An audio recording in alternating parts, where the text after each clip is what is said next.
Ole, welcome guys. Zai na hian kan first tournament OP Bhai first tournament hi kan khel do na ni ya. Tuna hianin team an lon lut kim lova. Team check kan na yanga chumi zuwa kan start ngal mai don ni.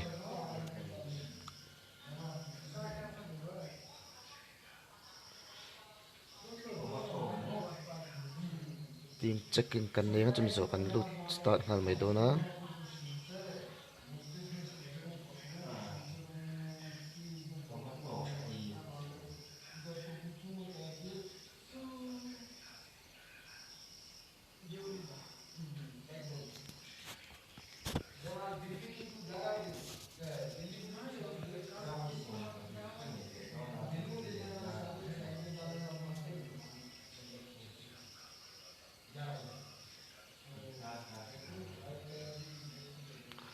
Akim to hoi đâu checkila. Team 1 an kim to team 1 a hian eng hawin nge book kha o team 1 hi kan enjoy ang. Team 1 hi a hian eng nge book kan enanga.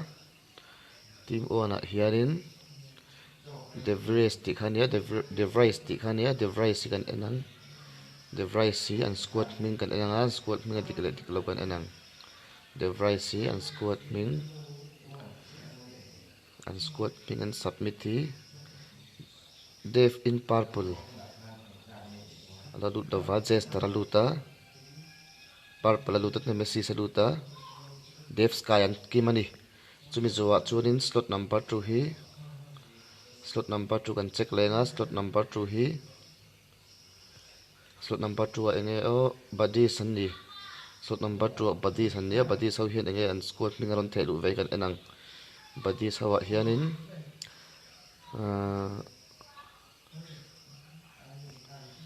five I have mix zo katia Raumoya omem Raumoya oma Justin oma puya hi omlo nge o x bot antia an tiktur angai la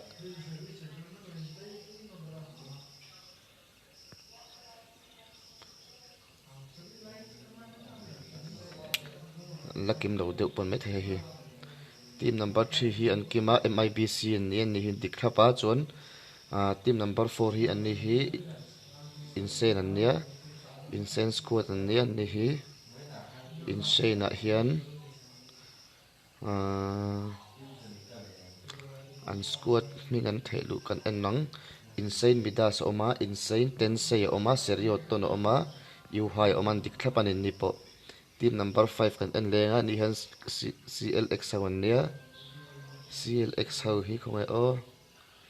CLX hau kan en le ang CLX squad hi an team sorry an team lisan submit ka khongai o Vamps Toto hei dang zo kan ni dang zo CLX Spain oma captain oma pups oma zaya CCK an ni pon dikhlapani team number 6 a hian an ni hi Vamps hau khan nia Vamps hau an nia chuanin Vamps hau khanin ka hrian ni hi Vamps an ni lo CLX team number 6 hi en le zo yang team number 6 a hian morop eng hawin nge ron book o team number 6 hi team number 6 hi en lokang team number 6 hi CLX looter sinaron bukhania CLX looter san ni hianin an team lisin submit lo man chu ni hian o an team lisi an submit em kan en lokang looter sa yan tahi omni phantom omem zau athena hinga tinge om phantom la lut lova excel rose luta tluang au pa luta chuan I am lit alut to pokani ania hianin phantom ala lut lo ni pakhat lo lo team number 7 hi team number 7 hi kan en zo yang team number 7 ni eng hawin nge book kan en le zoyanga anin oma team number 7 hi team AG an nia team AG ho hi an squad list kan en leng team AG hi squad list an thelu tem o team AG hian Bobby Joe team AG Lexi oma Jonathan oma Raiden a oma chuan Creed an dikan in ni po chuanin team number 9 en le zo kang o team number 9 kan en lenga team number 9 hi Vamps ho khan nia Vamps team number 9 hi Vamps ho ni Lexi CLX ho thau khan book sak nin ka hria CLX ho in Vamps ho kha Toto a omem Toto a oma Dora oma Mona oma chuan lal ngeti ein tia nei hi nga tinge olal ngeti ti hi om o an squad list hain om lova Vamps ho hi kan sri lange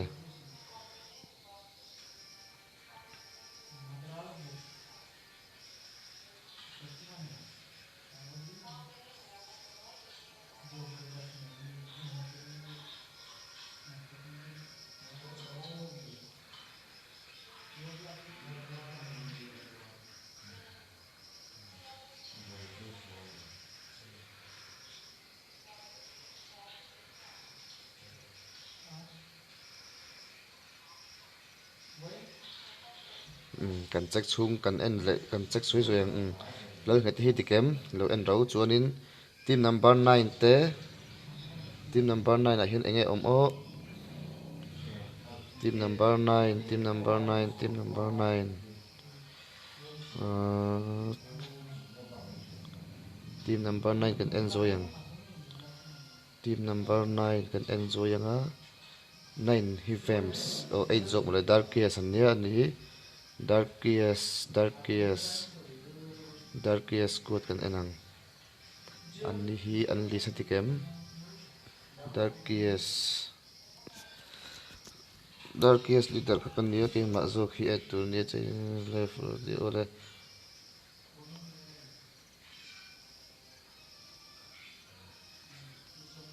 om lo nian chuanin team 10 team 4 second Antika team number 13 Gloria Antika 16 hi dik tura nga yang 17 hi an mi nge vet ang lo hlom ve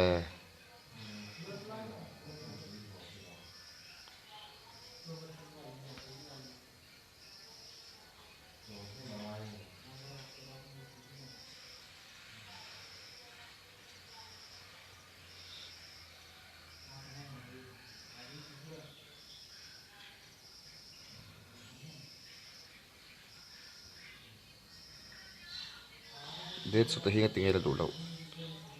LRM hi chho mai ro se all boy hi chho mai ro se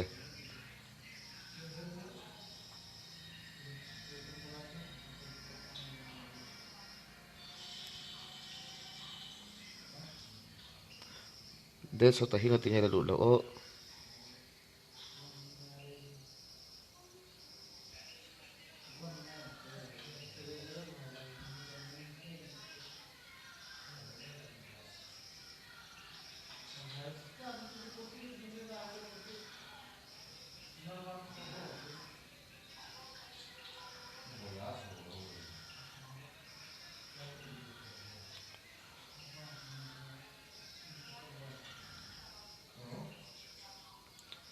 ti chuanin slot kan en zoinga MIBC pakhat an kima team number 8 hinga tinge o lakim la o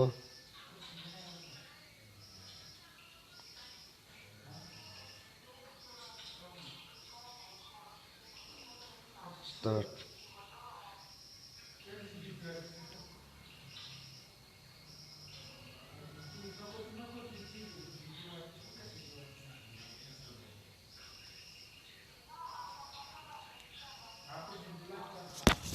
zo athina ron lut tha chuanin tah hianin 13 ah hian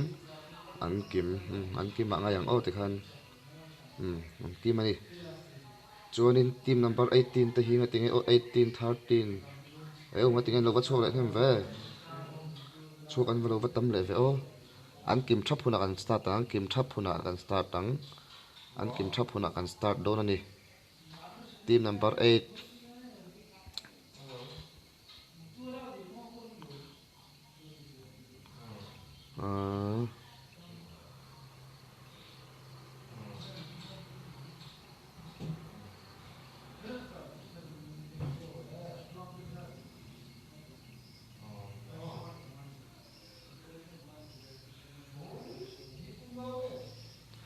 an kima 1 2 3 4 5 6 7 an kima 8 hi pakata la lulut lova 8 ho hi ang ho nge kha o 8 hi 80 darkias aniam darkias lok saron tia chuanin tungai la kem lo dangan omem 18 tungai 18 atu tenge om o 18 dekhes awi ngatinge o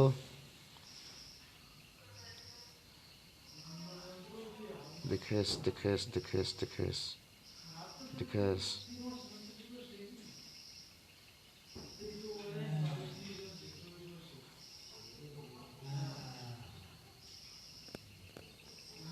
in kim lo tinge ti kan thon zoya chona bak chu an kimin ka hria slot thi lo lut tun omam kan en le lokang slot thi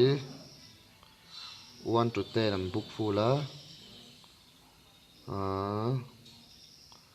1 6 7 8 9 10 an oma chuan 11 an book lo 13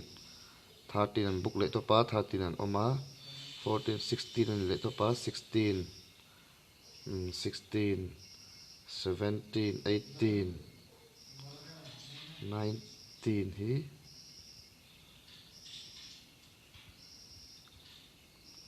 19 hi bukan om lova chu wangin kick vek turan nia 23 24 25 ani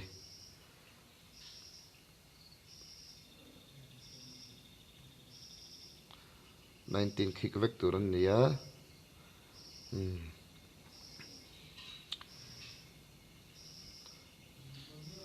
ka start don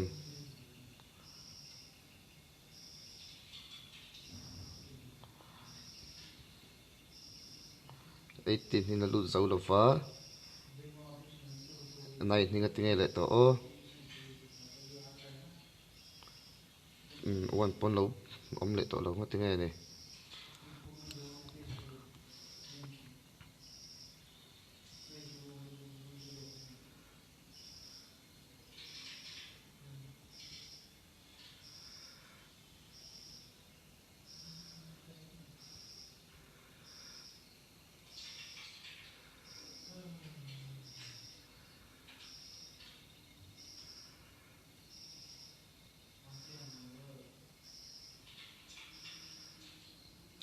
start ang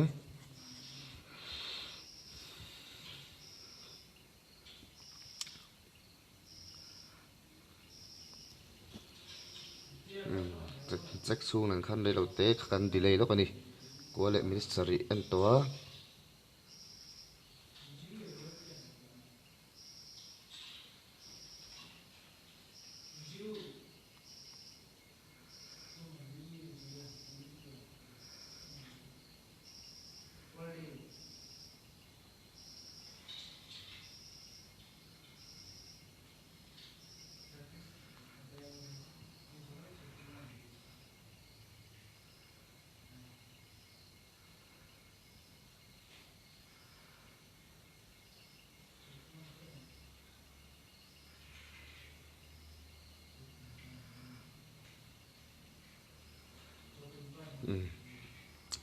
ti chuanin team tel zat kan enanga 1 2 3 4 5 10 thlang hin tel fula 11 and 13 16 and 4 17 and 4 18 pakata lut man lova 23 24 25 te an ni ti chuan an thok tan ta khoya nen kal don kan enang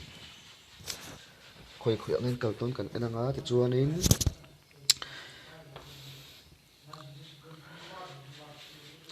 team number 24 train kan enter nanga an jam na tur hi khoi khoi ang jam do ni winner zan in ni kan soizau lokonga zan in ni kan tournament ania first tournament ania ke ma ni bi ka chuanin tuna kan tournament hi entry fee som nga nia first prize cheng zaruk most skill cheng zan ni ani dona ti chuanin youtube pa hin live pack chu ania live hi khongain milo thlir sakanga kan channel te milo subscribe pa milo en lo sak turin milo like saka milo subscribe sak turin kan deal box chawni ti chuanin 24 an jama 24 le number 40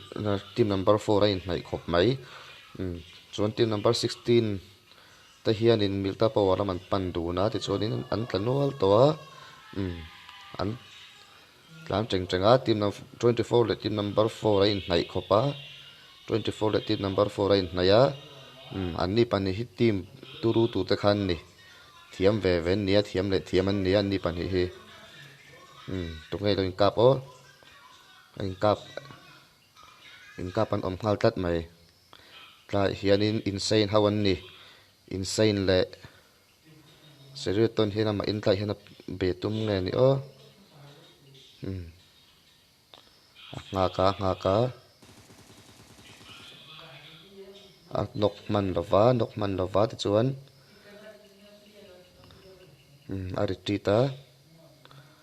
aritrita ain hlathlom khop maya anni hi tlai khuanin loriksa alo tlu ni loriksa khu an revive meka ti chuanin loriksa an revive zau to a alam rot na revive ani khris a hi khongai om hriat lo tlat mai Chris upon bun mai omani number 4 lam tang kan en vele thunga number 4 lam tangin yu hai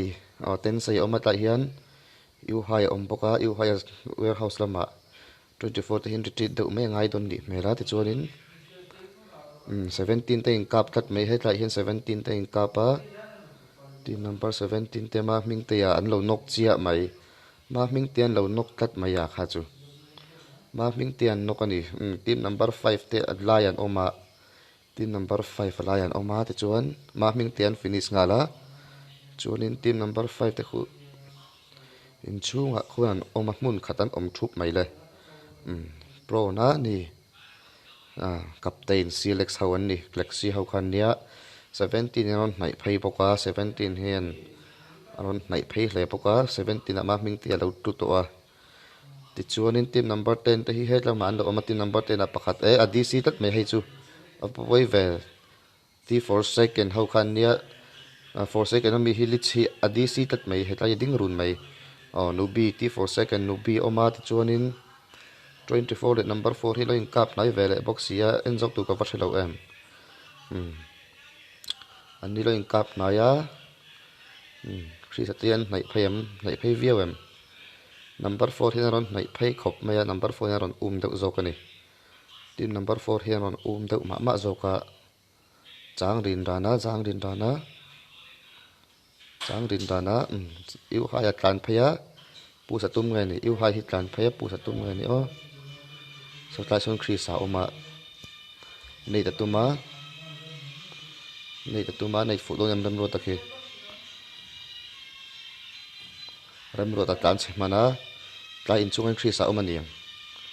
ram ro ta khan eng ting lo ti don ram ro ta khian cgu hai khat tu tlat mai yu hai thi don yu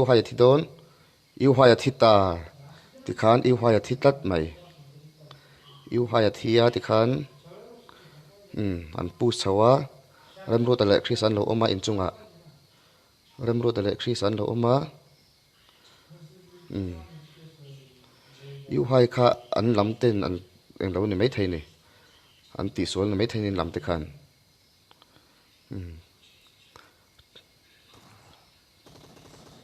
ten saya tu trap kap na samai ram ro ta tu tlat mai khrisan finish ta number 14 zawem ni ti khan team number 4 ten zau tlat mai ti khan team number 25 in team number 4 an wei pani ti chuanin he tlai ho hi team number 5 ho hi engin an o an ni ho hi 5 in pa 3 kills an lo nei to a 5 in 3 kills an lo nei to a 17 an hnai khop maya 17 ne nei hnaya an ni hi 17 ne hnaya ma ki mate ho khan nia lo pron hriau hriawa tournament ni sia zandanga room khel ang me khana khel thei lova film khur anga yani o kap char za anokta makiman zaya aknokani makiman tu khan zaya nokani in khel thik en vexel lova he tla hian 16 le 13 point mai khop maya 16 le 13 point maya maro chu in kap ri lova chuanin team number 25 te hin ladama 4 chia an la we pani team number 4 chet we pan lo omani ui om hla mai iu hai kha an lamin an lam nei ta tu ni in ka sia na chin khan an lam nei ta tu ni in ka sia ta hen kan en nga siat me ang ta hian o an lam nei ta tu ni an ni hian in hai 3 kills so an lo nei ya chu ti chu na sa 4 kills nei tur ne tlan kill kha CLX te hian en tingen ti don 17 so lai son an oma an che boy mu mai hetla hi ain mut fu thei lo nge ni peina hetla ya oma kapa tingen ti don ma ki mate hian in an survive don nge an wipe don nge enge team number 10 te khan lo retreat to 17 khi lai khi tlan pe ka hau khula tlan sia CLX Spain hian in ma ki ma tu tat mai pups CLX pups khan in ma ki ma khalo nokani chuanin CLX Spain hian in ang tinge pus phei ngam donem a pus phei ngam donem pe ka hau hul hi tlu tre pa pe ka hau hul hi tluk chuanin an finish trap venomachi om o thita tikhanin team number 17 a po pakhat chia lo om le to ni 17 a po pakhat chia lo om le to a team number 17 a pakhat chi om le to a team number atlan chidarin om tlat hei tu to a on kap zuya pup sakhana kap zuya maro chu atluman lo ani atlo khop mai lo khop mai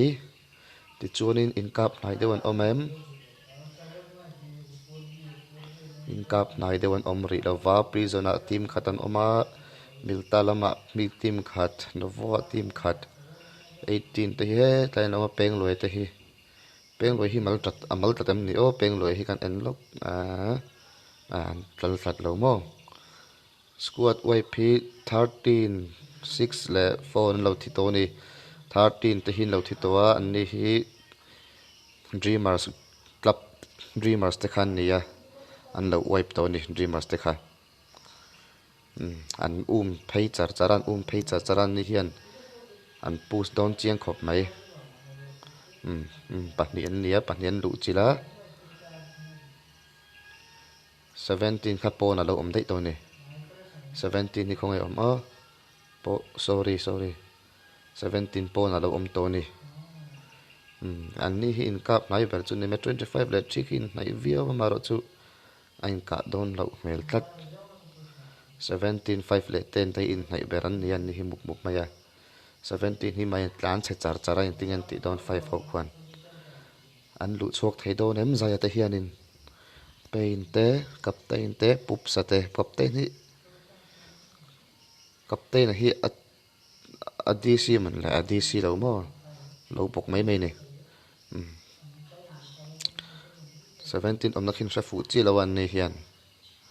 an hra fu chi lova te chuan 25 te point kap don team number 3 nen 25 te point kap don tlat mai team number 3 nen hian an la in hlat le deu an la en le ri lawang team number 17 hi ma in an tlan che chara an hual nei to khop mai atlu trap atlu don atlu ta tikhan team number 5 in 70 man oi play ta ni team number 5 in 17 an oi play to team number kan en ko lang abul train team number 1 khongen om team number 1 hi khongen om gat kalaman omani team number 1 hetlama hen lo oma ni hi zone chungan oma team number 2 sorry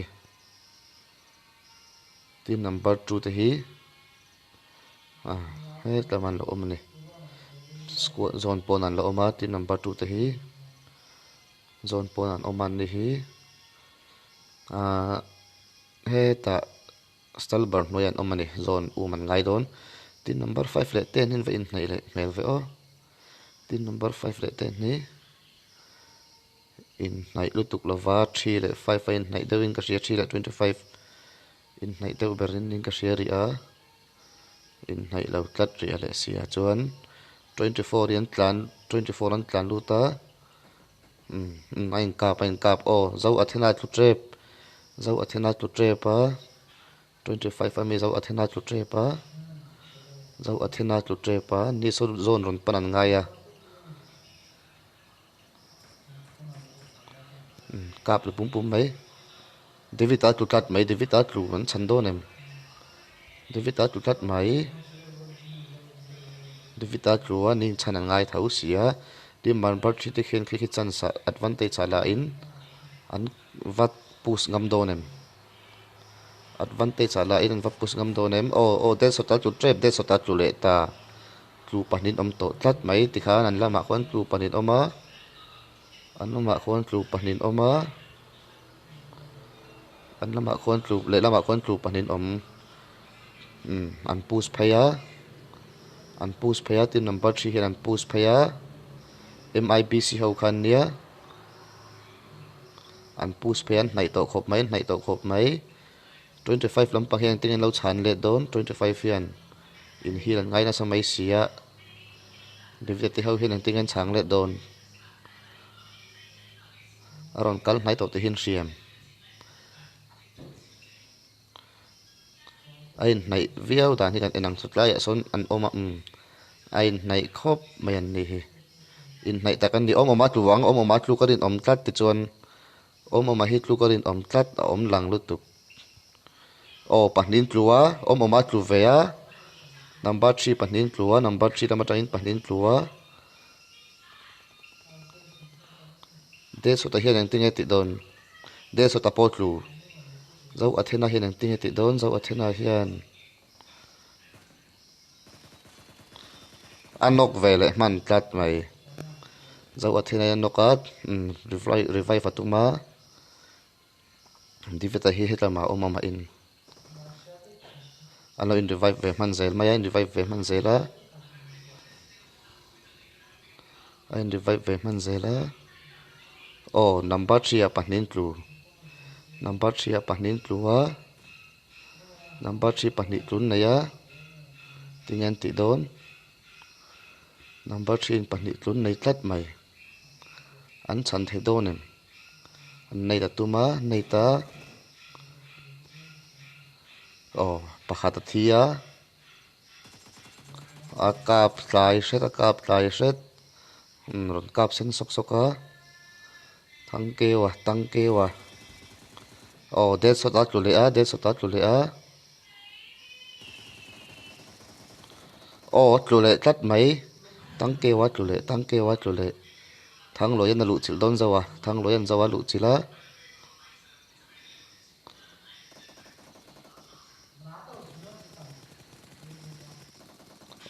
an wipe ta ti khan team number 25 in an wipe ani ruat mo ya lo tluwa ti chuanin team dang hi kan en le zoi anga an ni hi khongen la om zone chungan om to an ni hi 23 le team 18 vein nai mel ve o 23 le team number 18 nai mel RID hin vein nai mel ve tla hi team number 8 en hian zong ku ka tlat mai 23 number 10 zong ku ka tluwa team number 18 pakhatan lo chan ve to thunga 18 pakhatan lo chana zong ku ka an revive to a chuan flank de rewa flank dan hi du thu sam lo de mang o in kap nai vayan omem team number 10 te khunga tinge o team number 10 te team for second hinga tinge o zone pon an om tlat mai an ni hi team number 8 te kan en le zo yang te chuanin an ni hian in ting an ti do tlan si do nem ni rid ho san an push ngam bik lo nge ni tlan si an tum tlat mai tlan si tangai tlat mai tlan si tangai tlat ti kha chuan tlan si ta tlat maya team number 16 kan en le zo yang team for second team pakhat zo khan hian ni hi team number 1 ne nai rem rem khop maya team 1 ne nai rem rem khop mai team 1 ne nai lutuk maro chu anh kap don lo nge team 1 te hi eng nge o the rice khan dia the rice an ni hi an team ming lam har khop mai the rice ka te mai kai chon pik pik pik pik pik treng treng pik treng treng an om dan din hun kan en zo yang khoya nga team 8 thau hin om o hết lại đầu sen lệ vết vết team eng za nga kha kha team 8 ni lo va team 2 niam team 2 an sen vết vết lại hian team 2 thi anh kap em ni o in kap big chuang lawa team 25 khan a chin khan in oman chan in ka hria team 5 kan zau athena 2 kills an ya david an 1 kills an ei pokani tun thlenga mo skill chu 2 kills hin ne mai 2 kills in mo skill 5 kills an ei team for second jeka je hian for 5 kills an ya rid free zixian 4 kills an ei boka an ni ai kill taman la om lo ni tunari chuan hetla hi ron sen le vet vet a tuim 24 om na hi team 24 an lo thi der to mai team 24 pon lo thi der to team 24 pon lo thi der to ni hi lai khi kalo en man lo ni sorry lutuk chuan team number 9 te hi vein nei le mai mai ve o team number 9 te hi hetla hi 23 9 le 18 nei khop mai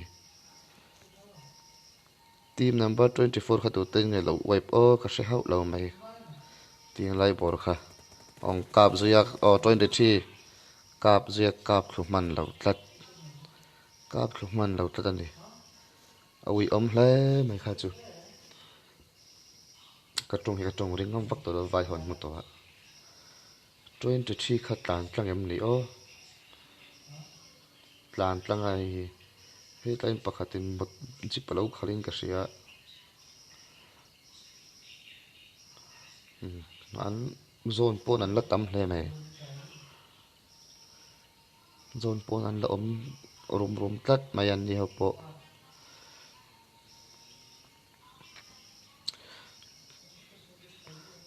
team number 25 te pon an zone an pan meka team number 8 9 in zone an pan boka tingan ti do ni 23 hi zone pon dan lane check hospital line check ani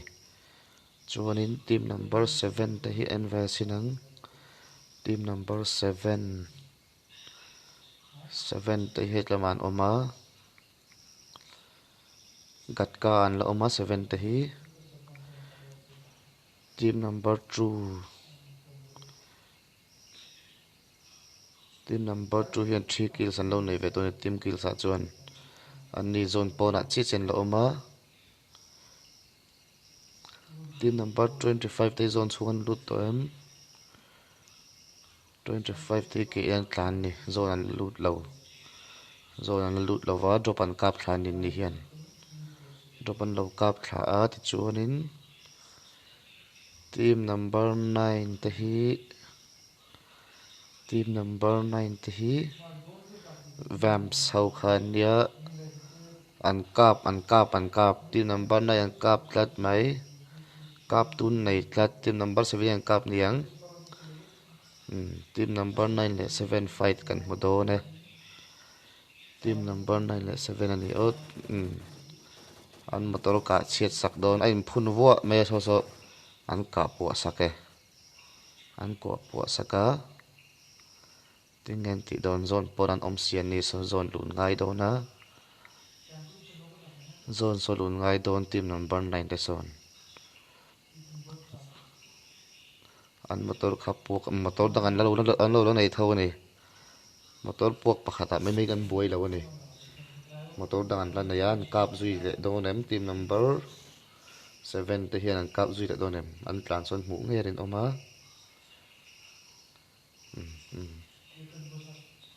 kap zui to na kap zui adu ai zona hla du ai na hla deuh tlat chuanin 29869 nai phaya 29869 nai phaya ni point kap tre pin karin ai nai khop to in ka rian ni ko hi 16 hin tlan pel fo ni mo ai thian 16 hin tlan pel fo 16 eng tin man lo ti lova an kap zui tan kap zui kap puak teuh lut tuk a khorum rum mai team number 9 te in hnung lam an lo om ve thunga ni hian lo nokani pakhat an kala didi an kala lo noka o ni po hi tu don ni po tu teuh lut tuk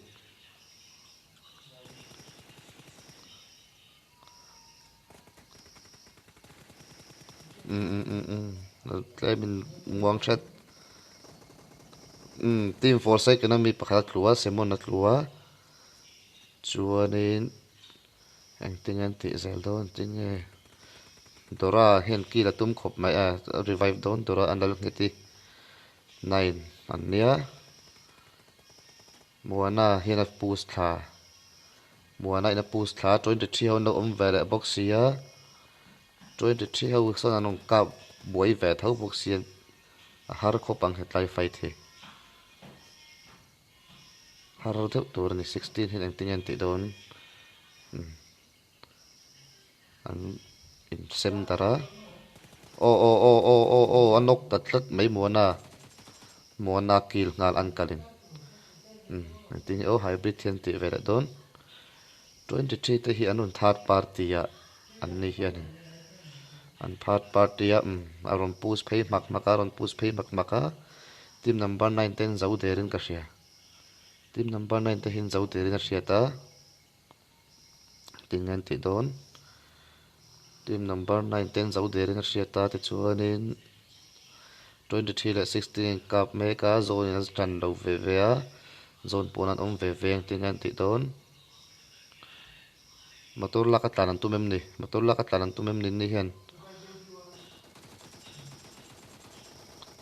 kha chu a open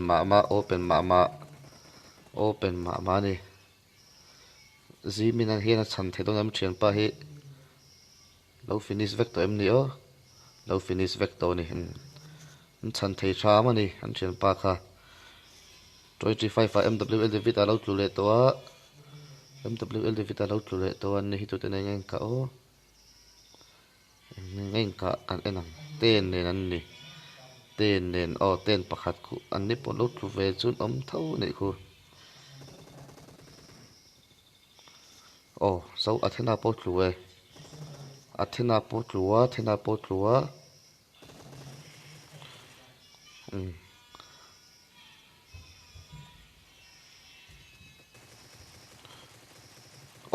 RM an wipe ta ti khan RM an wipe tlat mai ama chawni ta ma ro chu ama chawani ya chuanin team number 7 kan en ve leang team number 7 le team number 1 in hnai hle an in hnai hle ni team number 7 le team number 1 anok ta ama po tlu trap pahni noka poi lutuk a survive zau ta thlot lo ani ma ni chawani ya boi thla ka ni team number 1 in kila ti chorin he ti na team number 23 te loin kap le ngal team number 23 le team number 8 in kapa zong ko kan nok mak pahni nok ta pathuma nok ta a wipe ta ti khan zong ko kan a wipe ta vek mai RID freeze 6DP ti hian 8 kills nei to ni ani hi moski la ni 8 kills nei moski la ni ni hi moski la ni ya ti chuanin zone ponan lo oma team number 2 le 1 ai kap don 2 le 1 ai kap don team number 2 le 1 ai kap don team number 1 hian ting an ti don Dave Sky te Nemesis Purple oma zone palan tum don ni mela team number 1 hian an mulawem ni an motor hi puak tre pasin mala o ve in an kap don talawani team number 25 dates at hi ma chawa dam toin tinge lo omveni hi mut bagi in zone lo pan ve me kani bagi in zone lo pan ve me ka 23 how in zone panan ngai poka team number 1 hin lut towa team number 1 an lut towa team number 1 che zone chuan la lut ani team number 2 team li chen dam ta mi som pathum team number 2 hita hian ma in team number 2 po zone chunga thenan lut to thenan lut lova Justina omboka a thian te scope vela chuanin 23 hin varon hnai phei le mai ve 25 pula 23 25 fi main he kain oma biru ni ring oma ma ni chon hoi vak chi to don lawa 23 in 25 in at mutlat 23 in 25 a mutlat te so ta khut tlan fu don lo te so ta khut tlan fu don lo te so ta tlu trap te so ta tlu trap te so ta tlu te ulo tu kan pusnal don an pusnal don Fredrickson at pusnala Fredrickson te so ta zauta 23 in 25 an web le ta ani team number 3 le team number 2 in kap le mek number 3 le number 2 number 1 le number 2 tin in kap le mek ani 1 le 2 in kap le meka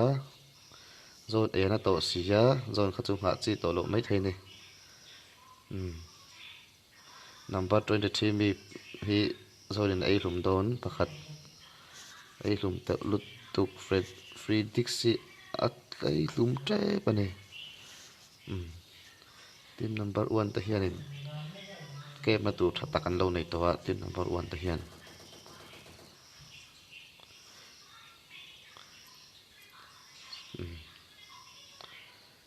kap thak me badi mi pakhat lo nok ani badi mi pakhat an lo noka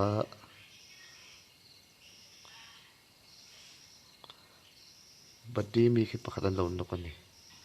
23 te ron hnai phei le hriau an ni hianin ron third party fu le takang mo 23 hin ron hnai phei le hriau a zoom ku kate badi lam hin eng ting an ti don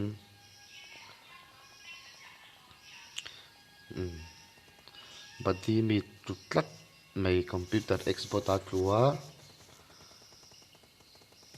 RID ze ho pan alo nok ani pahni alo nok bel le a finista ze ho pan alo finista number 2 ti number 2 pathum chin dam ta pakhat la hi nok sa ni le hal pakhat la hi nok sa ni le hala number 1 ten eng ting an ti don noi tatuma number 1 hen ting nei dan to ri register a hian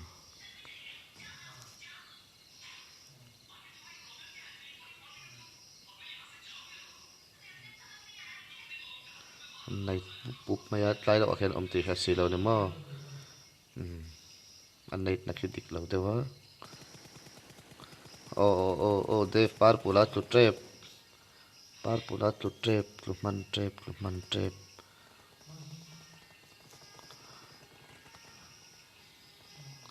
Dave Sky tu ma tun lom lâu lâu môi lệ Justin at lại hẳn oma zone chu kan om lawa one hian zone an pan chho ti na nia one hian zone an pan chho ti na nia Dave Sky le lai Fredix in nai khop mai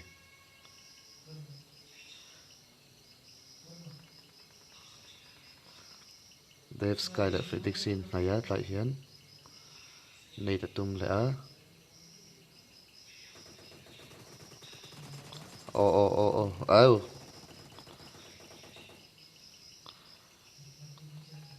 23 pakhat tlu om 23 pakhat tlu om 23 pakhat tlu oma register alo tlu ve an nia hian nemesis te tlai hi chu ti an chi hinin ka hria kap zuya purple hian purple hian kap zuya ngatingi o bangki ka vak vak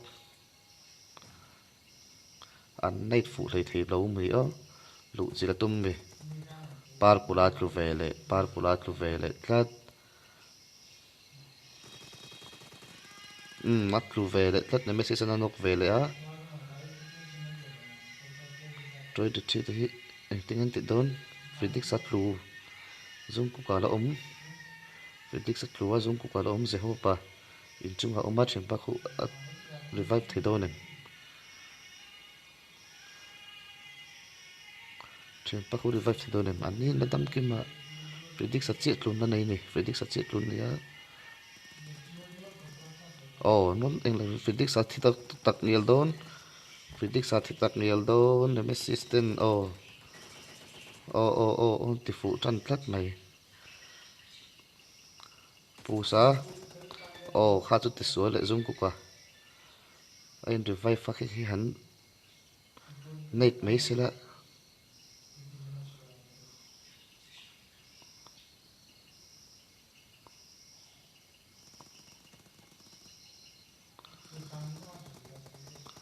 zum ku ka te hian push down an ti fu le jok mai thei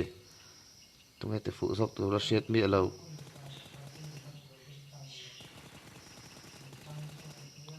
zum ku ka tu tat zum ku ka tu le dev sky alo tu le 1 versus 1 versus 1 cherang rang ne mai cherang jok ne mai number 3 number unarong ki la ti khan 2 versus 2 ne ta ti khan 2 versus 2 ne ta tlat mai jehopa ein revive meka zum ku ka lo tluwa Justin ale ro moi an do mani badira ma Justin ale ro moi oma Justin le ro moi an oma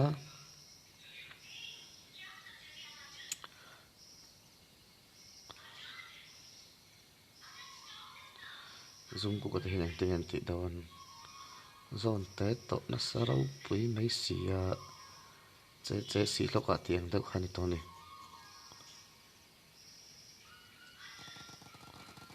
vom tum dan kha lang rai tu ko lom ro moi an chen pa chan thei do nem ti khan team number 3 an champion a mo skill po an ma ni pok an la ni cheng zariat an hlo don ti na ni ti khanin tournament ni ron tel pui tu te zong in zawai chunga lom thu kan cheya ale peka po mi lo tel sak le treu turin in zawai ga in som le ani kan lo me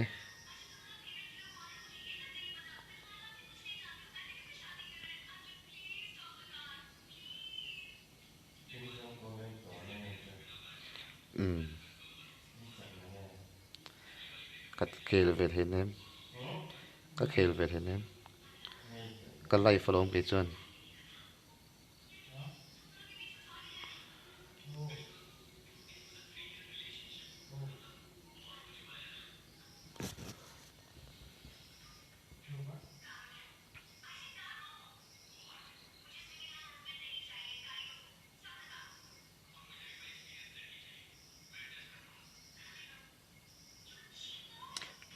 like subscribe mi lo te sak le don din zawai chunga kan lo me buk tui mang tha choi le vakule choi tui kan ti trep chule